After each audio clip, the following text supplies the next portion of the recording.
नून league ने पाकिस्तान को नवाज दो बयानी के साथ मंशूर इंतखाबी मैदान में उतार दिया। अवाम से वादे, दावे, अहदो पैमा और कोलो करार।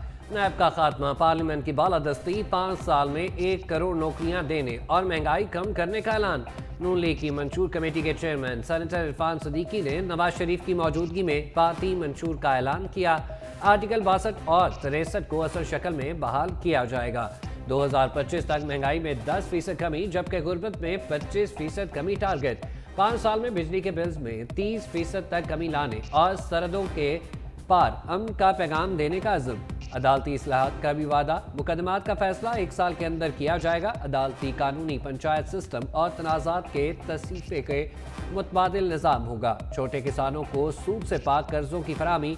तालीम के लिए बजट में जियालो की पार्टी चुनो नई सोच को के स्लोगन के साथ मंशूर सामने ले आई। पीपल्स पार्टी ने वेबसाइट और मुआशी और इक्तिसादी तरक्की का प्लान जारी कर दिया। रोजगार की फराहमी अव्वलीन तरजीह। सोलराइजेशन समेत तवानाई के नए मंसूबे मंशूर में शामिल। मिनी ग्रिड के जरिए लोड शेडिंग के खात्मे का प्लान। 300 यूनिट मुफ्त बिजली की फराहमी। तालीम सब के लिए। पीपल्स पार्टी मंशूर में अवाम का बुनियादी हक करार। उज्जत पर काम करने वालों की हकीकी आमदन को दुगना किया जाएगा। मौसमियाती तब्दीली के नुकसानात से बचाव के लिए इकदामात। हर जिला में 1 यूनिवर्सिटी कायम की जाएगी। श्री रहमान कहती है, किसान कार्ड के जरिए किसानों को फायदा पहुंचाएंगे।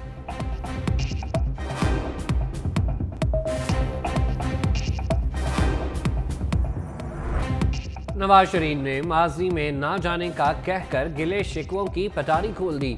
मंशूर की तकरीब से खिताब करते हुए कहा, खैबर पख्तूनख्वा के लोग आसानी से बेवकूफ़ बन जाते हैं। 2013 में खैबर पख्तूनख्वा में पीटीआई की हुकूमत बनने देना गलती थी। ये बीमारी खैबर पख्तूनख्वा से आई। हुकूमत ना बनती तो ना होता बांस और ना बचती बांसुरी। मजीद कहा, कामयाब अदम एतमाद के बाद शहबाज शरीफ को हुकूमत खत्म करने का कहा। फिर अल्टीमेटम दिया गया, हम भी सर झुकाने वाले नहीं। शहबाज शरीफ को हिदायत दी कि अब हुकूमत ना छोड़ें। मुल्क को दिवालिया होने से बचाने की सियासी कीमत चुकाई। मिसाक जमहूरियत की खिलाफ वर्जियों की भी शिकायत। कहा, मिसाक जमहूरियत की खिलाफ वर्जियाँ हुई लेकिन बर्दाश्त किया। हमारे खिलाफ हर किस्म की इंतकामी कार्रवाई की गई। इंतखाबात लड़ने की भरपूर तैयारी कर रहे हैं। हमारी तवज्जो इंतकाम नहीं, मुल्क की तरक्की की सियासत पर मरकूज है।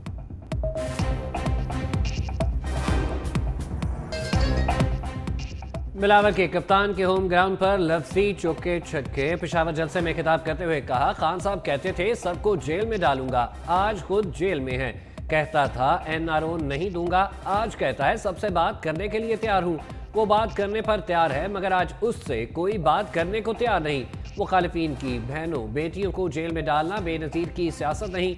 नून लीग को बताना चाहता हूँ, यही सब कुछ आपके साथ भी होगा। बिलावल के नाम लिए बगैर मौलाना फजलुर रहमान को भी ताने। कहा, वो जमात पहले औरत की हुक्मरानी नामंजूर के नारे लगाती थी। उनका क्या होगा जो सर्दी की वजह से इलेक्शन नहीं लड़ना चाह रहे, जो डर की वजह से इंतखाबात से भागते रहे। चाहे ज़मीनी इलेक्शन हो या बल्दियाती इलेक्शन, वो हमेशा भागते रहे हैं। सारी सियासी जमातें पीपल्स पार्टी की नकल करके इलेक्शन लड़ रही हैं। पुराने सियासतदान मुल्क को 90 की दहाई में धकेलना चाहते हैं। नवाज ने बेवकूफ़ कहा तो मरियम की खैबर पख्तूनख्वा के अवाम को नसीहतें। एबटाबाद में पावर शो। कहा, केपी वालों, खुदा के वास्ते इस दफ़ा सोच समझ कर वोट देना। आपका वोट केपी के मुस्तकबिल का फैसला करेगा। एक शख्स जिसकी खैबर पख्तूनख्वा में 10 साल हुकूमत रही, जिसके मंशूर में लिखा है घड़ी चोरी, वो पेट्रोल बम लिखा है जो उसने पुलिस जवानों पर चलाया। दूसरों के बच्चों के हाथों में डंडे देकर रियासत पर हमले करवाए। 14 की यादगारें तबाह कराई। आज उसके बच्चे लंदन में बैठे हैं और दूसरों के बच्चे जेलों में। आपका हमदर्द वो है जिसने आपके हाथ में लैपटॉप दिए। नवाज शरीफ ने आटा, चीनी, दालें और बिजली सस्ती करने का प्लान बना लिया। मरियम और बिलावल के दरमियान पार्टी मंशूर पर लफ्जी जंग छिड़ गई। चेयरमैन पीपल्स पार्टी के नून लीग के इंतखाबी मंशूर पर तनकीदी वार। बोले, नून लीग वाले कहते हैं सच्चे नवाज का सच्चा मंशूर है। हमने 3 बार नवाज शरीफ का दौर देखा, हमें पता है वो कितना सच्चा है। उन्होंने सीपैक का पैसा ऑरेंज ट्रेन पर जाया कर दिया। ये इतने सच्चे हैं कि बेनज़ीर इनकम सपोर्ट प्रोग्राम को भी अपना कहते हैं। मरियम नवाज भी पीछे ना रही, पीपल्स पार्टी के मंशूर को आड़े हाथों लिया। कहा, जिस शख्स की एक सूबे में 15 बरस हुकूमत रही, वो तालीम का मंशूर पेश करे और उसके अपने सूबे के स्कूलों में भैंसें बंधी हो तो कैसा मंशूर है। मंशूर ये नहीं होता कि वेबसाइट पर जारी कर दो और सच्चे झूठे वादे कर लो।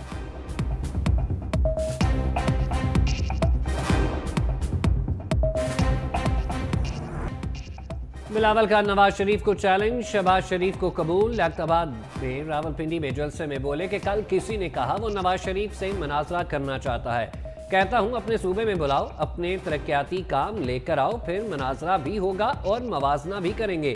نواز شریف نے نوجوانوں کو لیپ ٹاپ دیے، جو وعدے کیے انہیں پورا کیا، انہوں نے گالم گلوچ کے سوا کچھ نہ دیا۔ حکومت میں آ کر عوام کی قسمت بدل دیں گے۔ راولپنڈی رنگ روڈ عوام کے لیے تحفہ ہے، جلد مکمل کیا جائے گا۔ راولپنڈی کو لاہور نہ بنایا تو میرا نام شہباز شریف نہیں۔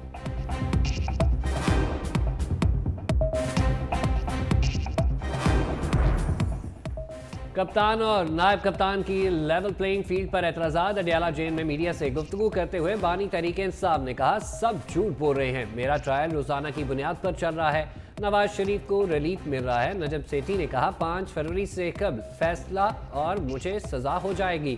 نجم سیٹھی کو کہاں سے انفارمیشن ملی؟ عدالت نجم سیٹھی کو طلب کر کے پوچھے۔ صحافی نے سوال کیا آپ معاملات کے حل کے لیے صدر سے بات کیوں نہیں کرتے؟ بانی پی ٹی آئی نے جواب دیا صدر پاکستان کی کون سنتا ہے؟ شاہ محمود قریشی بولے ہمارے خلاف جو کچھ ہو رہا ہے یہ لیول پلینگ فیلڈ نہیں، میرے گھر پر چھاپا مار کر 8 لوگ گرفتار کیے گئے، میرے 125 سال پرانے گھر کی دہلیز انگریز اور رنجیت سنگھ نے کبھی عبور نہ کی۔ نون لیگ اور پیپلز پارٹی کو جلسوں کی اجازت ہے، ایسے ماحول میں الیکشن قوم اور دنیا قبول نہیں کرے گی۔ مولانا فضل الرحمان ایک بار پھر بانی پی ٹی آئی پر گرجے اور برسے۔ کنکوٹ میں جلسے سے خطاب کرتے ہوئے کہا سابق وزیر اعظم کو معیشت تباہ کرنے کے لیے لایا گیا تھا۔ سابق حکمرانوں نے خیراتی ادارے یہودیوں، برطانیہ اور امریکیوں کے پیسے سے بنائے، ایسے لوگ بھی ملک پر مسلط کیے گئے۔ ماضی قریب میں ان کو دھاندلی اور ووٹ چوری کر کے لایا گیا۔ جس طرح معیشت گزشتہ 5 سالوں میں تباہ ہوئی اس طرح پہلے کبھی نہ ہوئی، ساری دنیا دیکھ چکی۔ سراج الحق نے سیاسی حریفوں کو لفظی کٹہرے میں کھڑا کر دیا، کہا عوام خاندانوں کی حکمرانی سے تنگ آ چکے، تینوں سابقہ حکمران جماعتیں ملک کی بہتری کے لیے کوئی کام نہ کر سکیں۔ پیپلز پارٹی سندھ میں تباہی کے بعد پورے ملک پر حکمرانی چاہتی ہے۔ نون لیگ کے سربراہ 3 مرتبہ وزیر اعظم بننے کے بعد چوتھی بار کی خواہش رکھتے ہیں۔ عوام 8 فروری کو ترازو پر مہر لگائیں، ہم انہیں خوشحال پاکستان دیں گے۔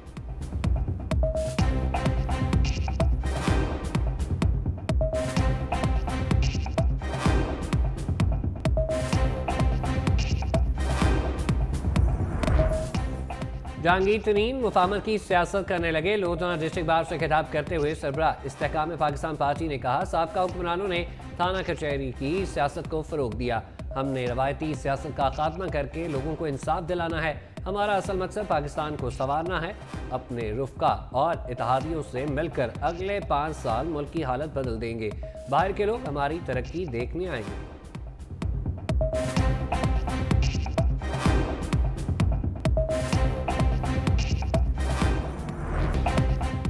سائفر کیس میں سرکاری وکلاء صفائی مقرر کرنے پر ہنگامہ، بانی تحریک انصاف اور شاہ محمود قریشی کا عدم اعتماد۔ سابق وزیر خارجہ نے اسٹیٹ ڈیفنس کونسل سے فائن چھین کر دیوار پر دے ماری۔ بانی پی ٹی آئی کی جج سے تلخ کلامی، کہا استغاثہ بھی سرکار، صفائی بھی سرکار، یہ مذاق کیا ہے؟ فیصلہ سنانا ہے تو ایسے ہی سنا دے۔ کارروائی اردو میں چلانے کا بھی مطالبہ۔ جج ابو الاسناد کی ہنگامہ رائے پر وارننگ۔ سائفر کیس میں وکلاء صفائی پیش نہ ہونے پر جج نے ملک عبد الرحمان اور حضرت یونس کو سیٹ ڈیفنس کونسل مقرر کیا تھا۔